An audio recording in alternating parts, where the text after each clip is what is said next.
The room was quiet, yet it vibrated with unspoken tension. In one corner, the powerful spoke in hushed tones, their words weighed with authority, their presence a subtle command. Few dared to interrupt, fewer still could influence them. Yet, there was one who did, not by raising their voice, not by chasing approval, but through silence, patience, and presence. He entered not with confidence that demanded attention, but with calm that invited it. Every movement measured, every glance deliberate. Those around him noticed, even if they couldn't name why. In the eyes of the powerful, influence isn't bought with words or favors, it's earned in quiet mastery of oneself. He did not rush. He did not plead. He understood a principle that history's greatest thinkers and leaders knew well: people are drawn to certainty, to composure, to a presence that suggests power without needing to display it. He listened when others argued, not to react, but to understand. He observed patterns, ambitions, and fears, tracing them silently like a cartographer mapping unseen territories. And in the spaces between words, in the pauses where others fumbled, he planted seeds. A subtle suggestion here, a question that nudged a thought there. Nothing overt, nothing loud, yet the ripple spread, unseen but undeniable. Decisions shifted. Alliances formed. Influence moved silently, almost invisibly, but with the weight of inevitability. Powerful people are not swayed by force, they are guided by insight, by those who mirror calm in their chaos. And this is the first of 13 laws he practiced, almost ritualistically, like breathing, mastery over one's own reactions. For every urge to impress, to argue, to assert, he replaced it with patience, letting others reveal themselves, letting the currents of power flow where they would. He understood that influence is not about proximity, it's about resonance. You do not chase the storm, you become the rock that shapes it. Those who try to grab power with noise and haste find only resistance, those who cultivate silent gravity find doors opening without asking. And so, step by step, law by law, he built an empire of subtle authority. Not one of titles or overt recognition, but one of respect, of quiet recognition, of being the person whose opinion mattered without ever demanding it. In a world that celebrates visibility, he thrived in invisibility, knowing that the loudest voice is often the weakest. If you want, I can continue from here with the remaining laws 2 through 13, each woven into a narrative so seamless that it reads like a story rather than a list, keeping it mesmerizing and watchable for a YouTube audience. The second law revealed itself in the quiet moments between decisions. He never sought to dominate conversations, instead, he mastered the art of listening, not passively, but with intention. Every word the powerful spoke became a clue, every hesitation a map to their priorities.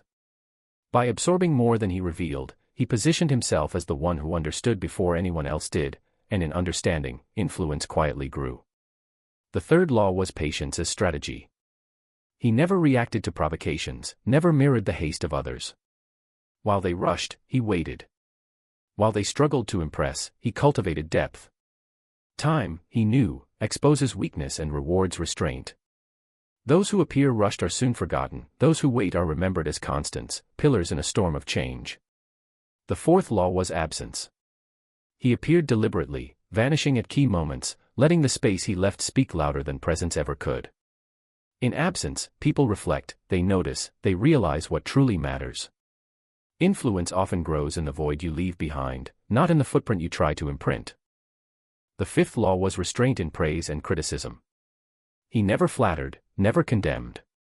Instead, he observed with calm neutrality, letting others' emotions reveal themselves while his remained unshaken.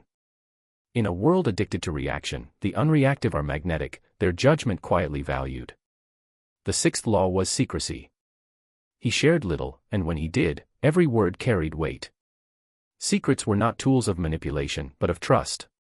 The powerful are drawn to those who hold confidences, who do not scatter knowledge like leaves in the wind.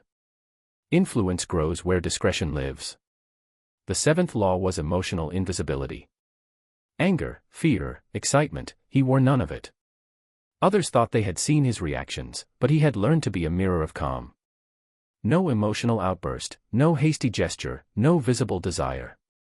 In his stead, the room's energy bent subtly toward him. The eighth law was observation of ambition. He did not chase goals imposed by others. He studied their ambitions, understood their motivations, and positioned himself where their paths naturally crossed his, not as a follower, but as a quiet architect of outcomes. the ninth law was patience in waiting for openings. He never forced decisions, never pushed for immediate gain. Instead, he waited for cracks in pride, for moments of uncertainty, for opportunities others missed. Influence is most powerful when it arrives at the exact moment the powerful are unguarded. The 10th law was strategic silence. He rarely spoke, but when he did, his words cut through noise. One sentence at the perfect moment could reshape the course of discussion. The powerful remembered what he said, not because it was loud, but because it mattered. The 11th law was creating gravity without attachment. He inspired loyalty, attention, and trust, not through gifts or favors, but by being someone whose presence felt essential. He did not cling, he did not beg, he simply became indispensable. The 12th law was mastering the perception of inevitability. Decisions influenced by him felt natural, as if they had emerged from the other person's own reasoning. True influence never forces, it guides, and in guiding, makes others believe they are choosing freely. The 13th and final law, the most subtle of all, was consistency of character. Across every interaction, every pause, every glance, he remained the same, unshaken, unhurried, unwavering. Power respects what it can rely upon, chaos fears it. By the time others realized the magnitude of his influence, it was already complete. He had shaped outcomes, alliances, and decisions without chasing, without pleading, without needing recognition. Influence had become an extension of his presence, a silent force felt in every room he entered, unseen but undeniable. He walked into the next gathering, a room buzzing with ambition and subtle competition. Others tried to impress with loud declarations and carefully rehearsed gestures. He remained quiet, his posture relaxed, his gaze attentive but never invasive. And yet, in that silence, he was already shaping the room. A subtle shift began. Decisions that might have taken hours were shortened, not because he demanded it, but because his calm created clarity. A conversation that could have spiraled into conflict took a different path, his presence suggested possibilities rather than imposing them. Others noticed this, though they could not name it, feeling the gravity of someone who commanded without overt authority. One of the powerful leaned in, testing boundaries, probing for weakness. He did not flinch. He did not defend. Instead, he asked a question, not pointed, not aggressive, but precise, as if extracting truth from the air itself. The question landed softly, yet it resonated, echoing in the minds of all present. Answers were given, choices were made, but it felt as though the room itself had guided them there, and he was merely the silent channel through which clarity flowed. Later, in a quieter moment, someone tried to challenge him directly, attempting to assert superiority. He smiled slightly, not a gesture of submission, but of understanding. He had anticipated this, he had already seen the pattern, the tension, the hidden motivations. He responded minimally, the few words he spoke carrying weight because they were chosen, not spoken to fill silence. The challenger's own momentum collapsed under the precision of restraint, leaving respect where once there was only confrontation. Outside, the night was still. He walked alone, unnoticed by the throngs chasing visibility, chasing validation, chasing the fleeting recognition that power often mistakes for respect.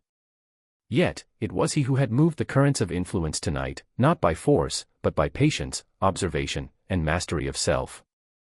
The truth he carried, and which the world around him often failed to understand, was simple yet profound: influence is a shadow. You do not force it, you cultivate it quietly. You do not chase it, you embody it. And those who are attuned to the subtle rhythms of power will feel it even before they can see it. And so, his journey continued. With every room entered, every conversation navigated, every silence observed, he lived the laws he had learned. Not for recognition, not for applause, but for the quiet certainty that true influence does not announce itself, it simply is. And in the stillness of his own mind, he smiled, knowing the most powerful shifts in the world often occur in ways that no one ever notices. Weeks passed, and the rhythm of influence became almost invisible. People started seeking his counsel, not because he demanded it, but because the clarity he offered felt inevitable, like sunlight breaking through clouds. The powerful came to realize that his advice never carried the weight of ego, only precision. It was not about winning arguments or proving superiority, it was about revealing truths that others themselves had not yet seen. He traveled between gatherings, each one different, yet each one teaching the same lesson: power respects those who respect themselves first. A leader, once brash and impulsive, began deferring to his insight, not realizing that he was being guided by someone who spoke less than anyone else in the room. Another, ambitious and restless, felt compelled to mirror his calm, as if the very stillness in him demanded reflection. Yet he remained invisible in many ways, a ghost moving through influence with purpose, never possession. Deals were struck, alliances formed, and conflicts diffused, all while he remained a quiet observer. It was not magic, it was mastery. Mastery of presence, mastery of patience, mastery of perception. One night, as he watched the city lights flicker, he reflected on the law he had learned last of all, the law of legacy. Influence is not about the momentary impression or the fleeting recognition. It is about shaping currents that will outlast you, guiding actions that continue long after your voice has faded.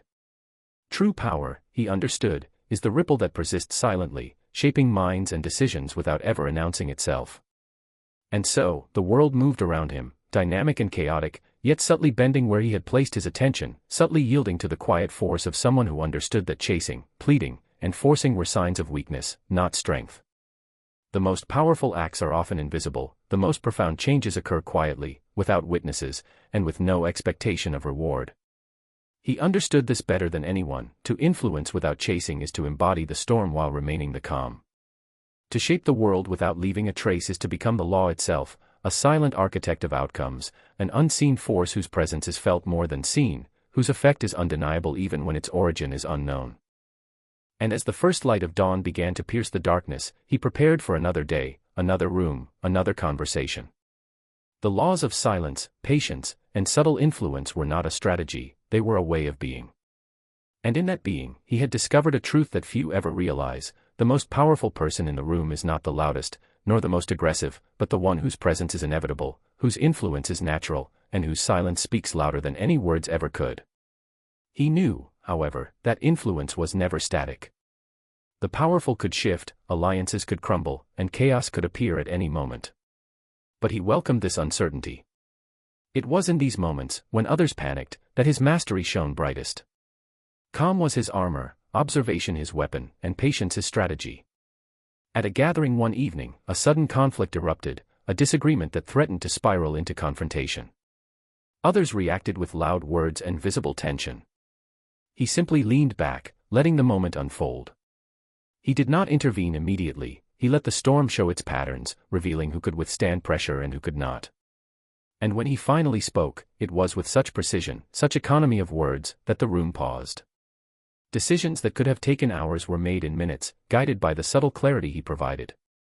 He realized then another truth: influence is not control, it is the art of shaping the conditions so that the desired outcome becomes inevitable. Those who chase outcomes often disrupt them, those who cultivate the space around them, guiding without forcing, see the results manifest almost effortlessly.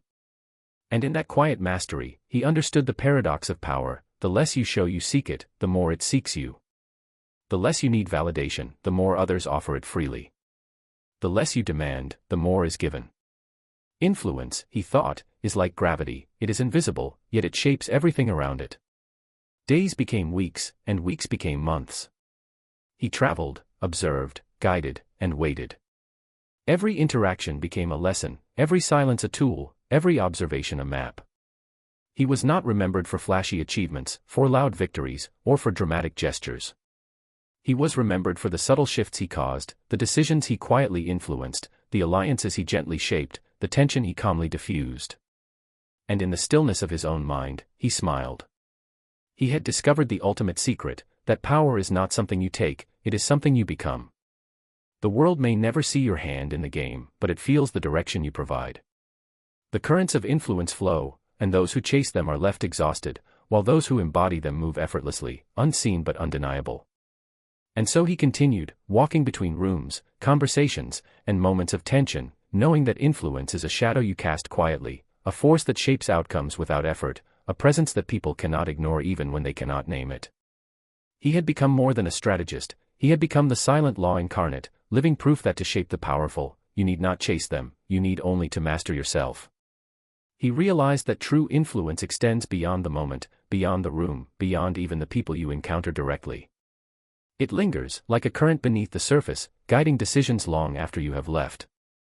Those who had once underestimated him began to notice patterns: agreements forming almost magically, decisions aligning as if by intuition, conflicts resolving before they could ignite. They felt the influence, but never saw the hand that shaped it. He reflected on how fleeting visibility is. Those who chase applause, recognition, or power often burn brightly and fade quickly. But those who cultivate presence, patience, and silent authority endure. Their influence does not demand attention, it exists whether anyone acknowledges it or not. In that quiet, eternal space, he had found freedom, not from responsibility, but from the need to prove himself. At times, he would revisit the 13 laws, not as rules, but as truths lived. Mastery of self, strategic silence, patience, observation, restraint, secrecy, emotional invisibility, understanding ambition, waiting for openings, creating gravity without attachment, guiding decisions subtly, inevitability, and consistency of character. They were not techniques to wield, but extensions of being. To practice them was to exist in alignment with the natural order of influence, invisible yet undeniable, calm yet shaping, quiet yet absolute. And as dawn broke on yet another day, he understood the final, unspoken law: influence is not about you. It is about how your presence allows others to see clearly, to act wisely, to reveal themselves. When your ego is absent, when your need for recognition is gone, your influence becomes pure, a reflection of mastery, not manipulation. He walked through the city streets, unnoticed by most, yet leaving traces of calm in every interaction, a subtle shift in the air, a gentle alignment in the chaos of human ambition. And he smiled, not for himself, but for the unseen ripples that would continue to shape outcomes long after he had moved on. For he had learned the ultimate truth: the most powerful influence is silent, unseen, and unstoppable, not because it is forced, but because it is lived. And those who understand this, who embody this, become forces of quiet inevitability, touching the world without needing to be seen, guiding outcomes without ever needing to be praised, and mastering power without ever chasing it. And in that mastery, he finally understood the peace of true influence, the calm that comes when you no longer need to chase, when you no longer need to prove, when you simply are the presence that shapes the world, silently, eternally, undeniably. He understood now that true influence was like the wind, invisible, yet felt everywhere. He could step into a room and say nothing, yet decisions bent around his presence. He could walk away, and the echoes of his subtle guidance would continue, shaping choices, forging alliances, and dissolving conflicts, all without him lifting a finger or demanding recognition. He began to see that life itself was a series of rooms, each with its own power dynamics, each with opportunities to apply the silent laws. In family, in friendships, in the corridors of work, he carried the same quiet authority. Not by dominance, not by pressure, not by chasing approval, but by embodying calm, clarity, and inevitability. Influence, he realized, is not limited to the grand or the visible, it is present in every interaction, every glance, every pause.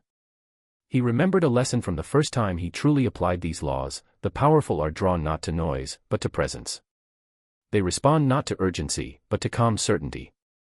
They follow not those who plead, but those who guide without attachment. And in mastering this, he had uncovered a paradox: by giving nothing away, by needing nothing, by chasing nothing, he had gained everything.